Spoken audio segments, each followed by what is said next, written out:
লোকটা নিঃসন্তান ছিলেন। অনেক জল্পনা কল্পনার পর অবশেষে তিনি বাবা হলেন। তার ঘর আলোকিত করে ফুটফুটে এক কন্যা সন্তান জন্মগ্রহণ করলো। সুন্দর এই পৃথিবীর আলোতে আঁখি মেলে তাকালেও মেয়েটা এই আলোর ছোট একটু অবলোকন করতে পারেনি। কারণ আল্লাহ তাআলা তাকে দৃষ্টিশক্তির নিয়ামা দান করেননি। জন্মান্ধ হয়েই জন্মগ্রহণ করলো সে। তার চোখের পাতা দুটো ছিল খোলা, পাপড়িগুলো নড়াচড়া করত, কিন্তু দেখতে পেত না। এভাবেই ২ বছর কেটে গেল। লোকটা চিকিৎসার কমতি করেননি। কত কত হাসপাতাল দৌড়ঝাঁপ করেছেন তার কোনো হিসেব নেই। অনেক বিশেষজ্ঞ ডাক্তারও দেখিয়েছেন, কিন্তু কোনো ফায়দা নেই। বিশেষজ্ঞ ডাক্তাররা তাকে রিপোর্ট দিয়েছে যে তার মেয়ের চোখ ঠিক আছে। সমস্যা হলো চোখের দৃষ্টিশক্তিতে তার সংযোগ হলো মগজের সাথে। এতদিন আশার প্রদীপ টিমটিম করে হলেও জ্বলছিল, কিন্তু এখন ডাক্তারদের রিপোর্ট শুনে সে প্রদীপ একেবারেই দম করে নিভে গেল। তার দৃঢ় বিশ্বাস হয়ে গেল কখনো আর মেয়ের চোখে দেখতে পারবে না। জীবনভর এভাবেই অন্ধ হয়ে যাবে। জীবন পথে হাত চেয়ে চলতে হবে।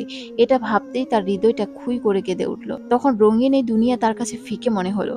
চাঁদের মতো তার শিশুকন্যা, কিন্তু সুন্দর এই পৃথিবীর আলো দেখতে পারে না। মেয়ের দৃষ্টিশক্তিহীন চোখ দিয়ে শুধু এদিক ওদিক ঘোরায়, চোখের পাপড়ি নাড়ায়, কিন্তু কিছুই দেখতে পায় না। তবুও ব্যর্থ চেষ্টা করে যায়। জন্মের পর থেকে মেয়েটি কখনো হাসেনি, তবে কাঁদে খুব। মেয়ের নিষ্পাপ চেহারার দিকে তাকিয়ে বাবা নিজেকে ধরে রাখতে পারে না। জল ছলছল চোখে সেখান থেকে সরে যান। তার একজন বন্ধু ছিলেন, বড় দিনদার, সবকিছুতে আল্লাহর শরণাপন্ন হন। তিনি তার বন্ধুকে সব খুলে বললেন। সব শুনে বন্ধু তাকে বললেন, ভাই, তুমি তো সৃষ্টিজগৎ থেকে নিরাশ হয়ে গেছো, তাই না? লোকটি বলল, হ্যাঁ, কিন্তু তুমি সৃষ্টিজগতের স্রষ্টা থেকে নিরাশ হয়েও না। এর কাজ করো। তুমি তোমার মেয়েকে গোসল করাও, এরপর মেয়েকে নিয়ে আল্লাহর দরবারে দোয়া করো, কাকুতি মিনতি করো, কান্না করো, এবং এক্ষেত্রে এমন এক সময় বেছে নাও যে সময় দোয়া কবুল হয়। আমি আশা করি আল্লাহ তোমাকে নিরাশ করবেন না। বন্ধুর কথায় লোকটা নিভিয়ে যাওয়া আশার প্রদীপটা আবারও দপ করে জ্বলে উঠল।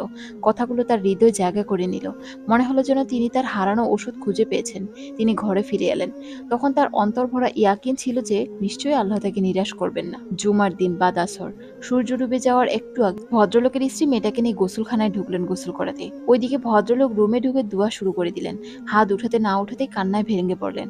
বাঁধ ভাঙা জোয়ারের মতো তার চোখ দিয়ে বেরোতে লাগলো পানি, যেন সবগুলো পানি উচ্চারিত হচ্ছিল হৃদয় থেকে।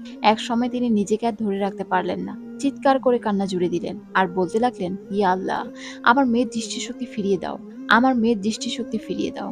আল্লাহর আরশে কাঁপন ধরল। তার করুণা সাগরে ঢেউ শুরু হলো। লোকটা তার রুমে চিৎকার করে কান্না করছিলেন।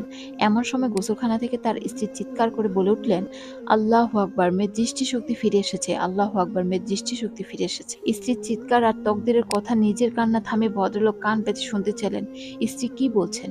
যখনই জানতে পারলেন তার মেয়ের দৃষ্টিশক্তি ফিরে এসেছে, তখন দেরি না করে তৎক্ষণাৎ আনন্দে সিজদায় লুটিয়ে পড়লেন। এরপর গিয়ে কন্যাকে কোলে তুলে নিয়ে দেখলেন সত্যি আল্লাহ তার মেয়ের দৃষ্টিশক্তি ফিরিয়ে দিয়েছেন।